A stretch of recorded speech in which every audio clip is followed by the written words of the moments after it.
back to another episode of Breaking Boundaries, the world's premier podcast for international students, or at least that's what I tell these guys. I am joined today by two esteemed colleagues, Rohit and Omar, who lead the TOEFL exam. So they are the brains behind the entire TOEFL operation. And this week we've announced really exciting updates to TOEFL that will kick into gear in January. But before we talk about the TOEFL updates, I want to take a moment just to introduce the world to Rohit and Omar, both of whom have super interesting backgrounds. And Rohit, I want to start with you. So I grew up in India, and we had the benefit of the British colonial past where English was part of the fabric of society. Not everybody spoke perfect English, but people spoke English. And I had the benefit of attending a school that was English medium. So we learned different subjects, whether it was history, geography, science in English. And that continued even as in my undergrad as engineering.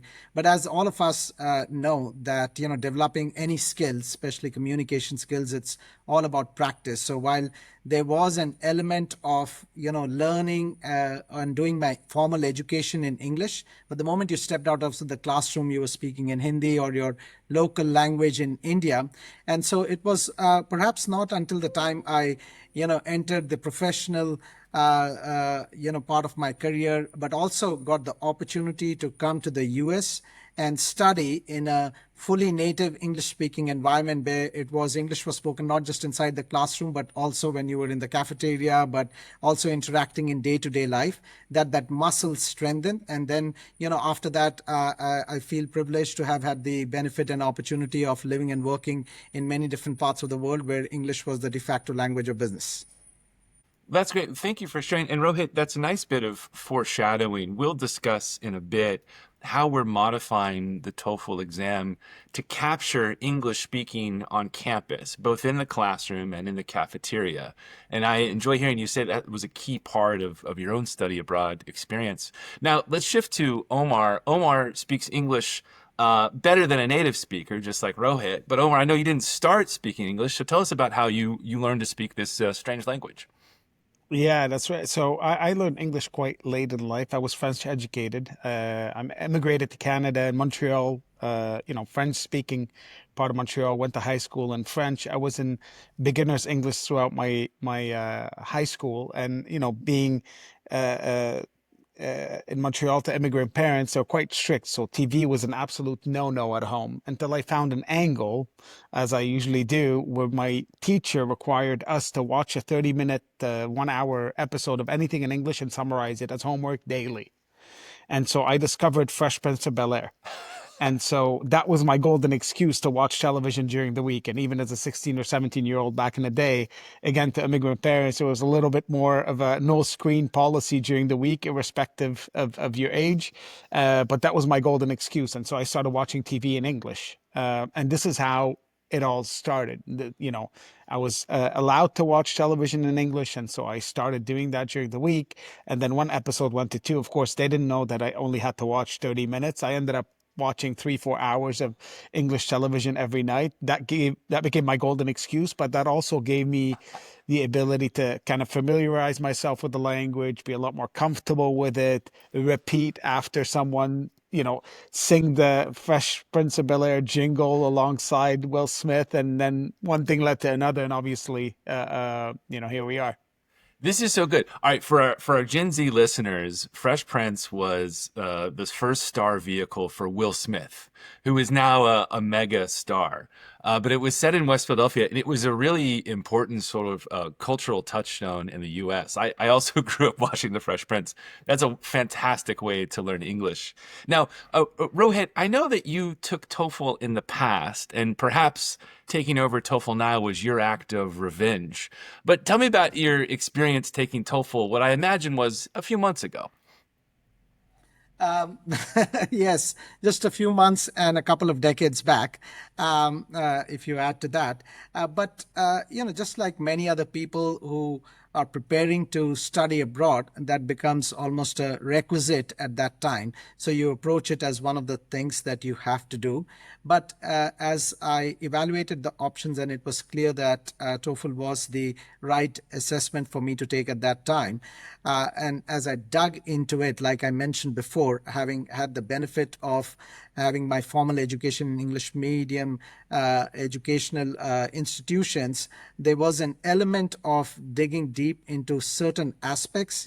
Coming from India, I think we are generally good at listening and reading, and perhaps not as a tribe in terms of the production skills, as we call it, in terms of speaking and writing. So that was where I ended up spending a bit more of my time and focus in making sure that I enhance those aspects of my application, and ultimately putting in the right effort, going through the test prep materials that TOEFL had put out, as well as using the opportunity. At that time, I was living in Singapore and practicing with other colleagues who were native English speakers, as well as other people who were preparing for the TOEFL, helped me prepare for it. And ultimately, I gave a test that got me admitted to my institution of choice. That's fantastic. And Rohit, you mentioned Singapore. You've lived all around the world, including your current domicile in Dubai. Omar's in a similar situation. There's the Canada connection now in Paris. For listeners to know, TOEFL is truly a global outfit, and when we schedule calls here, we have to use complex time zone instruments to ensure that we're actually scheduling a time when someone is awake.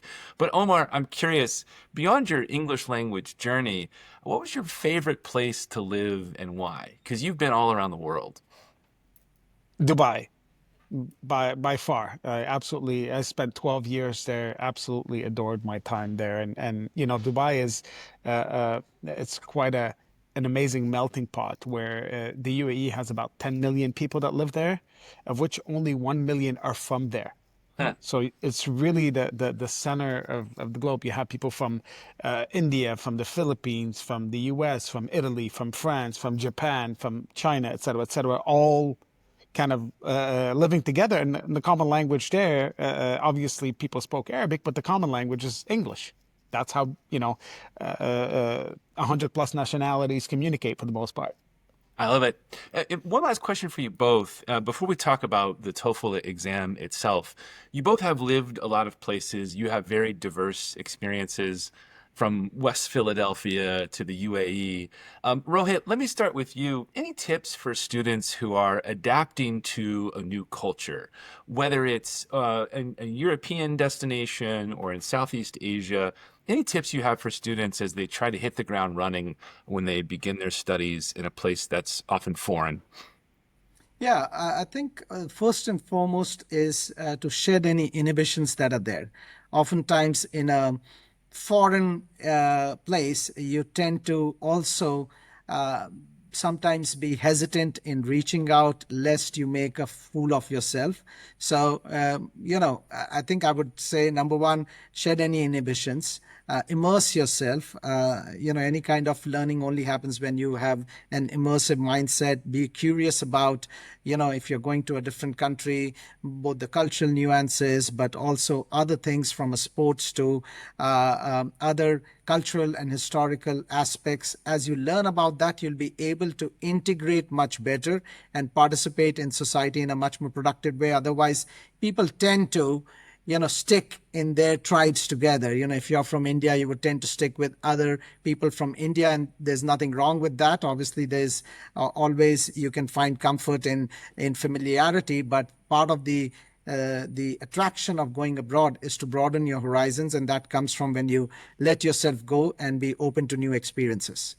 Try stuff. Say yes. That's great advice. Yeah. Omar, what about you? How do you adapt to new locations? I mean, I've been quite fortunate in that, I went to Canada, I was quite young. So at 10 years old, you kind of adapting is almost a survival instinct. You kind of have to. And then I moved to Dubai quite late in life, in my late 20s, early 30s. And I think the biggest culture shock in Dubai was that there was no culture shock. Like you land there and you're like, everybody speaks English, and it's I grew up in Montreal, so my best friends were from all walks of life. So you end up kind of realizing that it was quite an easy process. I'd be lying to you to tell you that the struggle that I went through, I didn't really feel a thing. It was really a culture shock not to have a culture shock. And obviously, landing in Paris, speaking French, being French educated, and it was a lot easier for me to adapt to the culture. I was quite familiar with the French culture, so I didn't have a really hard time. I kind of, you know, cheated my way because ultimately my dream was to go to Italy, and I didn't because I thought I'm not really confident in the language, and that would be a little bit of a challenge, and so I settled for France.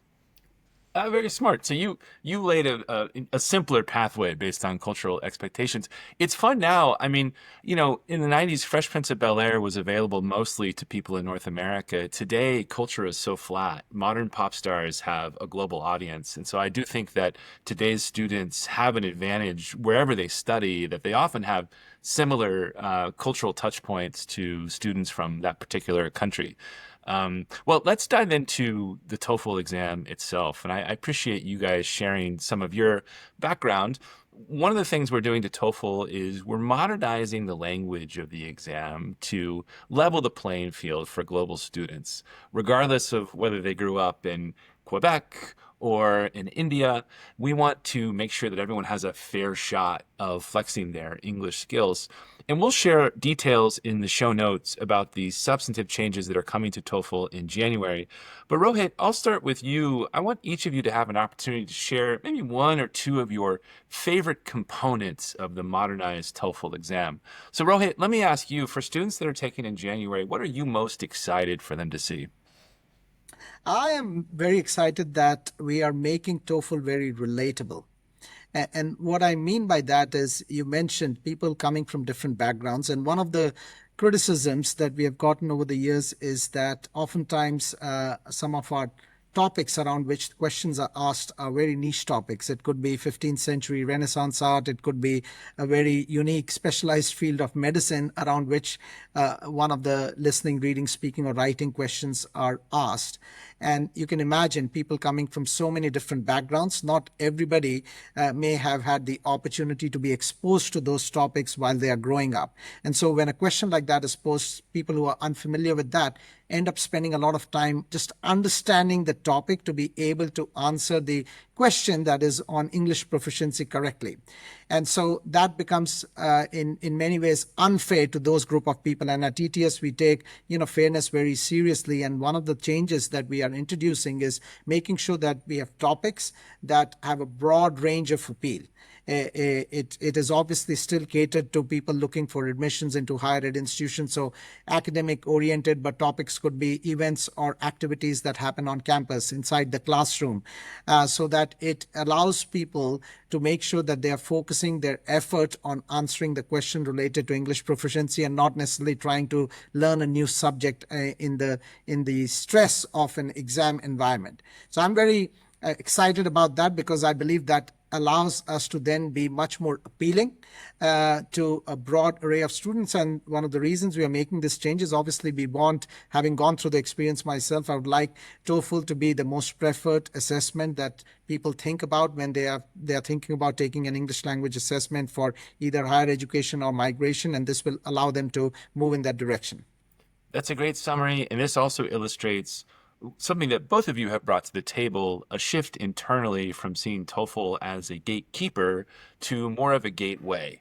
We want to help students unlock the door to the destination of their choice, and we're doing so by modernizing TOEFL to ensure that we're giving everyone a fair shot to display their English skills, regardless of how they learned. Maybe it was a school in India, maybe it was a '90s sitcom featuring Will Smith. But regardless of how you learned, we want you to have a fair shake. Omar, handing the baton to you, Rohit talked about the modernization of the language itself. What are you most excited about with the updated TOEFL exam? That it's a lot more adaptive going forward. And so what that really, really means is if you're a B1 level student, your last question on the exam is not likely going to be a C2 level question, right? So this multi-stage adaptivity, what happens is that we start adapting to the student's level and ask questions to the student's level to really assess their actual level. And so what we're hoping for that is that you don't end up looking at the test like the big bad wolf trying to get you. If you're a B1 level student and you end up with a bunch of C2 level questions, you're going to feel like you're incredibly inadequate, or this test is way too tough. You're probably ill prepared. Whereas all that was is a test that was not adapted to your skill set. It was a test that was just very kind of general in nature. Whereas what we want to do with a multi-stage adaptivity is to be able to cater the test's questions to your level. And so that, for the most part, gives a much better testing experience. Now, the existing test still assesses you quite well, but it is scarier, I would assume. And you know, I could see how a B1 level student might look at a couple of C2 questions and feel bad about the level of preparation. And I think we want to move towards being a lot more tailored to the student's capability and level. And I think I'm quite excited about that, because that is a lot more inviting, and that enables the test taker to really identify the areas where they need to work on a little bit better, you know, prep a little bit more for the next test that they want to take, etc. And I think, John, one thing to add to what Omar mentioned, it's very important, is testing is not about those gotcha moments, right? We want people to have those that feel confident when they're sitting for an assessment, to be able to answer the questions, be able to answer it at the level of their proficiency. And so the thing that Omar mentioned, it's a very important thing. By making it more adaptive, we're also helping build that confidence as the student is taking the assessment, so that you're not starting off feeling, oh, I missed this question, or this was too difficult. And it will, we believe it will allow students to perform much more better in the assessment. Fantastic. I would also highlight that we are accelerating score delivery, so students will get their scores much faster, allowing them to make swifter decisions in an ever-changing international study landscape. And the last thing I would note, again, we'll throw in the show notes all the details about the new exam. We have also really refined our home edition experience. You know, most at-home tests, you're just talking to a robot and it's recorded and then maybe reviewed after the fact. With TOEFL's home edition exam, you have a real live human proctor who can coach you through every step of the process. So it feels much more modern, much more efficient, and students will have more support on test day, whether they're in a center or taking the exam from the comfort of their own home. Well, Rohit, Omar, really grateful for you sharing your own experiences. This is the first time I've heard some of this background, so this was fun for me. And we look forward to sharing more with students in the coming weeks.